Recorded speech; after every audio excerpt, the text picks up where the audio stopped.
Bed Wars 3s. Love it or hate it, it's one of the most underrated modes for grinding a high win streak in.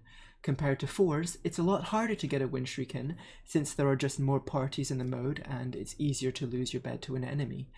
The 10th highest win streak in 3s is around the 250 mark, but the 10th highest win streak in 4s is just shy of 1000, which really puts into perspective how difficult it is to win continuously in 3s.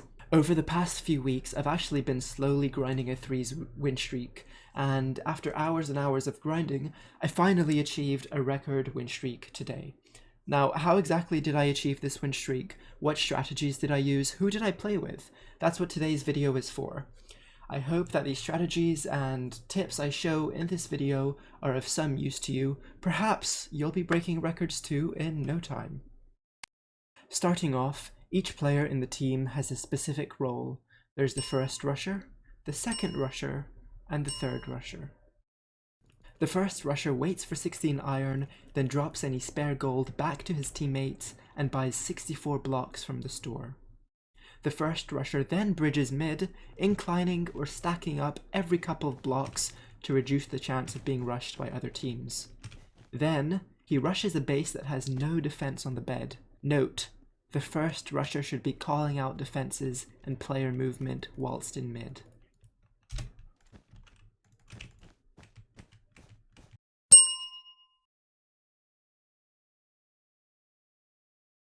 The second rusher waits for either 28 or 32 iron and 3 gold, depending on how fast the first rusher was, then drops any spare gold back to the third rusher and buys a gold pick from the shop, as well as blocks with the remaining iron. Rushing mid, the second rusher should scout around to see if any base has endstone only.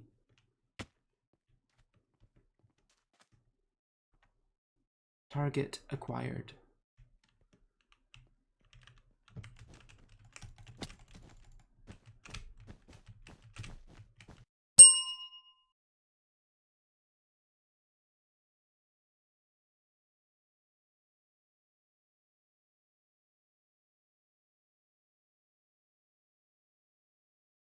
Now, the third rusher has a more interesting role.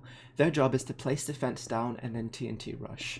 For my win streak, the third rusher placed down endstone in a butterfly layout with wool on top in regular games.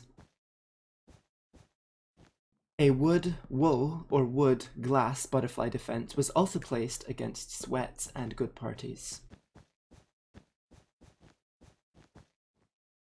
By TNT rushing, this allows the third rusher to target enemy bases with a larger defense, or to back up another rusher that needs help. The third rusher is also responsible for holding off any incoming enemies, and making sure it's safe to leave the bed unprotected before jumping down to mid.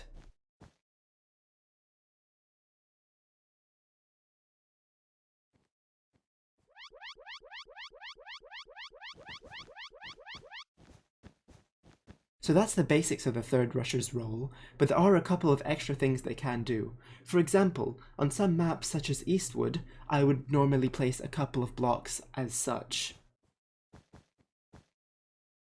This is extremely useful against parties and players bridging from the sides.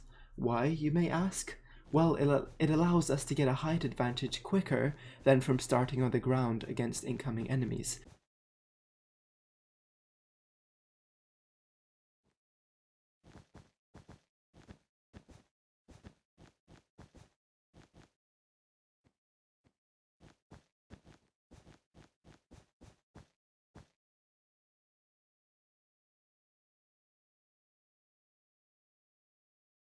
We can also use this as a starting platform for a water defense if we keep getting rushed with TNT.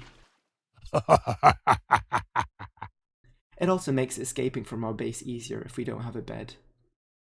So as you can see, the third rusher is pretty crucial to the team.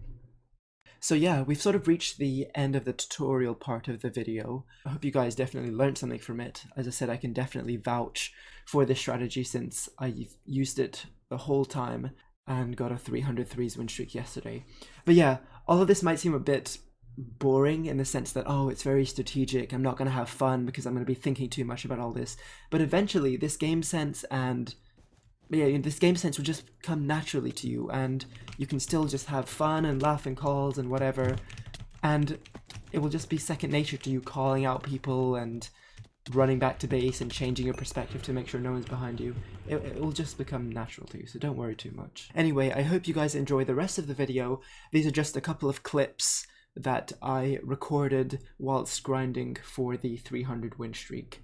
And yeah, I will try and make a couple more videos maybe next week or sometime this week, updating you guys on how the win streak is going. So yeah, enjoy, and thank you again for stopping by. Yo, what's up guys? So in this game I think blue's a relatively decent party, so we're gonna switch it up a bit. And Himu is going to go TNT rush as well, so we're going to double TNT rush. This map is quite good for double TNT rushing anyway because it's so big. So the chances of getting to someone's base and it being open, or only having endstone, is relatively lower than on bigger maps. I mean smaller maps, sorry, like Eastwood. So green's coming to mid. I'm going to run up here and try and avoid him at all costs. He's going for us, but Little Arrow should hopefully be able to get him. Yeah, we have one ink. Should be able to get their bed. He moves back at base as well. Is their bed gone? I think one of them died to the TNT. Let's place those blocks and chase after this guy. And he's suicided. Let's go on the side and hit him off. And that was decent. Alright, now we have to focus on red, I think. So scouting out the map, I see 3 reds at the base. So we should be fine with them. The blue, I don't see him. He's probably at his base as well. So I'm gonna let Himu take out the blue and I'll go help Inalala with red. I'll place the TNT. He'll break the bed, and then hopefully we can work together to team wipe. He died. It's a shame.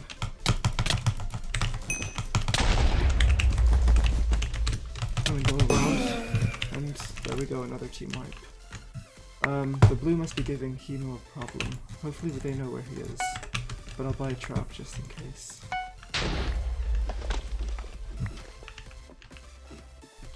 This man seems to be fireball proof.